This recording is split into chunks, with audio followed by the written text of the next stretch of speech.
All right, Phil, Bob, thanks guys for joining us for tonight's post-match press conference. Obviously joined first by head coach Josh Wolf. Coach, we'll start with your thoughts on the match. It's frustrating. I think the guys deserve much more out of that. If a team deserved 3 points, it was us. I think we had pretty good control of this game first half, even second half, even down a guy. We didn't go up a whole lot, but the guy's spirit and commitment after taking the red. I mean, it's a red card. It's a second yellow. Obviously he lets play go, but it's a turning point in the game, and it's in the end it probably has a way of affecting the game. But the guy's spirit, character, the grit, the grind. They worked incredibly hard, and they gave up very little. And we deserve to take the points, but this is what the game is. It's cruel. It's 90 minutes and then some. And we're unfortunate. We're really unfortunate and frustrated. Obviously disappointed to not come away with a point and or even 3 points. Thanks, Coach. Phil, go ahead and take the first question. Yeah, so this isn't the first time that Danny's been out of a game in the second half with discipline issues. So I'm just wondering, is this something that you think is a problem for him, or is this just kind of a fluky thing that happens occasionally with the way that he plays? Well, I think it's an occasional thing. He's probably had 2 or 3 red cards since he's been here for, I'm not sure, we play 35, maybe close to 90 games. So he has to show more maturity, more calm in the situation. He knows he's on a yellow. I think back to Montreal when he took a silly second yellow for a red. I'm trying to think when else he may have taken one, but whether you're on a yellow or not, whether you're on a yellow or not, it's a foul that's probably going to lead to a yellow card. So he has to be much smarter given that he is on a yellow. And I think some nights that doesn't get called and comes back, but we can't argue it. Okay, and then it looks like obviously with the injury subs and the sub patterns in the second half, obviously it looks like Seba had a little trouble and had to come off, but it also seemed like they were kind of more defensive subs. It seemed like they were kind of subs to go for the draw, not to lose necessarily, versus trying to grab the win. And I know John almost got the shot off at the end, where he did get the shot, but he hit the crossbar. But still, it seemed like it was kind of much more of a defensive posture down the stretch. Yeah, we are down a guy, so it makes it a little more challenging to make, you're going to have to defend, you're going to be behind the ball much more. And like other opportunities when we were down a guy and we got results similar to this, you're going to you'll get your 1 or 2 chances, and you're going to have to take those 1 or 2 chances. And the one that John had obviously was a good transition, and we got out, and that was our one. There were opportunities after that. We could have probably kept the ball in the corner and drew a corner or a foul to actually kill out the game. So, but given what the game looked like and that you're now down a guy, I think the trend or the tendency and the smart money is to try to shore up that there's energy out there, that you can deal with what they're throwing forward. There's going to be set pieces. So we went to a 5-3-1. We minimized a lot of what they were trying to do. Crosses in the box didn't pose too many problems. I'm not sure that Brad was really tested. So you got to make sure you don't give up a goal. I think at that point, that's the main focus. And then when you get a chance, hopefully you can take it in transition or on a set piece. And that was how the game played out. And we literally almost played it to a T the right way. And unfortunately we lost it at the very end. Thanks, Phil. Bob, go ahead. Josh, apologize if you touched on this in the opening statement. I was running around, but how difficult is the mentality now coming off what happened in St. Louis and then to go through this tonight? How big is that challenge to overcome this and move forward for the rest of the season? Yeah, I think I think the guys put St. Louis in the back burner, and we talked about enough. We addressed it. You saw tonight a very competent team, very combative. We came on the road to our rival and by and large probably played better than they did. We gave up very little and probably created the better chances in the first half. And even in the second half, the shot that goes off the bar is probably the cleanest look. So I think the guys showed they have character. They responded the way that we would like. There was a good positive reaction in this game, good commitment for one another. Obviously there's a red card. There's guys that are physically dying at the end there. So you're trying to get guys in that can manage the game in the right way and have size and so forth for set pieces. So I can't fault the guys at all. They did an extremely good job. The response this week, training and certainly this game, a rival game probably makes it easier. You're going to get up for it naturally. And the guys came out and competed well, played really well in the first half and second half. The red card's going to hurt us. It hurts the ability to play the game in the way that we like. And Having said that, we had an opportunity to win it, and it quickly went the other way, unfortunately. And then just on that transition the other way, I know it happened quick, and I know you haven't seen the film yet, but was there anything you saw that you felt like you could have done differently closing on that ball quicker, or anything that you thought there? I know they're just trying to get the ball in the box, but is there anything there you see? Well, I think the play ends up with us and actually at their end in the corner that we could possibly get a throw in or generate a corner for ourselves, or a foul. We could have had that. And then that's a goal kick for them. So they go the other way really pretty quickly. They play a long ball and it ends up being a throw in out on our right side. And that's basically the last action. At that point, it gets thrown in. G could maybe close it down a little bit quicker. But it's a hopeful, wishful ball coming into the box. We have contact with the player. Everyone's leaping. Can you get up? It's a game of inches. The margins are small. And at one end, we hit the crossbar that could have given us 3 points. And at the other end now, we're pulling a ball out of the goal and we're losing. But the guys, they put a ton into it. They should be very proud of the effort. Thanks, Bob. Phil, you got another one? Yeah. So with Seba, then, I mean, obviously it's a Wednesday, Saturday, coming up, next 2 games. Is the injury, I mean, do you know kind of the No. extent of it yet? Is it something you want to keep out of one or both? No, he's fatigued. It was just a little bit of fatigue in that position. Now, we needed some freshness to, one, get up the field and make a play. 2, he had to be down there to defend. He also gave us some size, Giassi coming in. So, Seba was just, I think, fairly spent for him, and I think that's more the reason of bringing him off the last 5 minutes. Okay, and then this is 4 losses in a row if you count Leagues Cup. Obviously 2 tough opponents coming up. You've got to get to probably at least 45 points to get to the playoffs. Yeah. Just kind of thoughts on how this is going to go overall down the stretch. Yeah, it's gonna be tight. It's like this every year. I've been in this league a long time, and 45 points. I like your optimism on a lower number. We always predict 48, but we'll see. Obviously, 9 guys get in, and it's congested. There's usually 2. I said this midweek. There's a couple teams that kind of run away and stay away. But the rest of the pack, it's always a fight. And I'm glad that Emmy got good minutes tonight.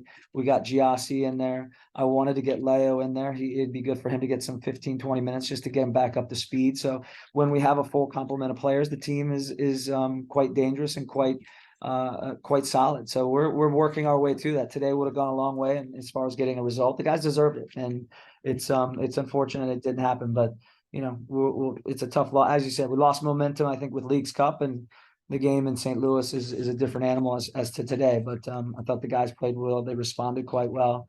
They're going to hurt from this because they know they deserved more, and we'll do our best to take it out on Seattle. And how close is Maxey to returning? He was in training on Friday. That was his first day back with the group. So, the fact that he didn't train all week, it made it a fairly simple decision just to let him keep recuperating, and he'll be back in probably full training come Monday when we come back in.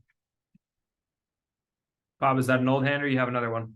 No, just one quick one, Josh. Oh. There was a shot after the goal of you just kind of standing there shaking your head. Can you put into terms your disbelief as you almost score and then that's it. It's just that. It's that's what this game is, man. It's euphoric and heart-wrenching at the same time. So I'm sure there's some moments last year where we snatched victory in some difficult moments. So the guys deserve more. I'm gutted for them and the fans. Obviously, they traveled great numbers as always here in Dallas. So our fans are incredible, and we would have loved to have gotten the tie and been able to claim Copa Tejas. I think we can hope now, I think possibly for a tie for the other 2 teams in their last game, and that would also clinch it for us. But fans were incredible and as always vociferous, and we're obviously going to be disappointed that we weren't able to claim that cup again here in Dallas. But we'll dust ourselves off. Disbelief, it happens. I've seen crazy stuff in this game. Frustrating, but proud of our guys. Really, really proud of our guys. Thanks, guys. Any other questions for Josh? All good? All right. Thanks, y'all. We'll be back in Phil, a second. Phil wants more. I can see it. Yeah, I can do this all night. I know. But I'll let you get back. Guys. Safe travels.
All right, Phil. All right, Bob. Thanks for sticking around. We're joined now by Matt Hedges. Whoever's hand I see pop up first can take the first question. Phil, go ahead. Okay, so I mean, obviously difficult loss right at the end here. And obviously, it's a homecoming for you. So just kind of, first of all, just what are all the emotions around it? Coming back, the homecoming, we had talked about that the other day, and then obviously thinking there might be a win in there, thinking you might hang on for a draw, and then getting the loss at the end. Yeah, just extremely disappointing. I mean, I think for the vast majority of the game, we were playing well, and we had chances to win. And they took their chance at the end, and fuck, man, it's tough. We could have gotten out there with a draw for sure. We should have. Another one, Phil? Or you want me to go to Bob? Go to Bob. Bob, go ahead. Just how difficult are these to overcome? I mean, how tight knit does your locker room have to be to have what come off the break, have what happened in St. Louis happen, and then this happens? How tight knit do y'all need to be as you come down the stretch now? Yeah, we have to stay together. We can't have have fractures in the locker room. I mean, it wasn't a bad performance. It wasn't like like what happened last week. We were together. We could have. I mean, we hit the bar right before we gave up the last goal. We could have won it at the end. We stuck together even with the red card, not down a man. So but we're together. We just need to get the result. Do you think, is there anything that you saw in the final play that could have changed? I mean, I know they're just trying to get a ball in the box, but is there anything there you saw that you could have done better? Yeah, maybe we try to get a body on Coast, or we close out the guy crossing. I know we've been defending for the last 35 minutes basically nonstop, but can we get out, maybe close down quicker to prevent that ball? Those are the only two things that maybe we can do better. Thanks, Bob. Phil, you got another one? I do, yeah. So what happened to the team's mentality when Danny went out? I mean, obviously, that it's going to be, about 25 minutes, half hour as it turned out, with all the stoppage time where you have to just, gut it out and try to defend with one guy down. Yeah, I mean, exactly what you said. Everybody knows it's going to be a fight. It's not going to be, the flowing play that we had in the first 60 minutes. We had the ball a decent amount. It's not going to be like that anymore. We're going to have to defend. We're going to have to fight. And, we did it until the last 10 seconds, but that's not good enough. Okay. And then obviously, it's going to be the thick of the playoff run right now. I mean, you were seventh before this. Only 9 teams get in. Like Vancouver's winning right now. Houston's winning, but they're in a weather delay. So obviously, there's going to be these games, and you might have kind of one eye on results after, but there's a threshold. I thought it was going to be 45. Josh said in the interview we just had 48 points. So just kind of the thoughts about the team as you kind of look towards that ultimate goal of playoffs. Yeah. I mean, the team's together still. We need to start picking up points. I mean, obviously going on the road for a couple games in a row is never easy, but we had an opportunity here to get points, like you said, 48 points. We got to get at least that to get in. So we got to start winning games, whether it's on the road, whether it's home. Results is all that matters at this point. Thanks, guys. Anything else for Matt? All right. Appreciate the time, guys. Have a good night. Thanks, guys. That travels. Thanks. Thanks, Cam. Safe trip.